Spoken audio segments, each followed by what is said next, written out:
Alright, first things first, you know I had to secure the matcha teas for me and my first client.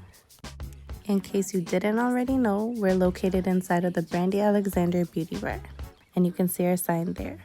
This is my girl Aisha. I'm doing her hair today. She's the owner of Forbidden Lash, and she brought me this super cute lash shampoo.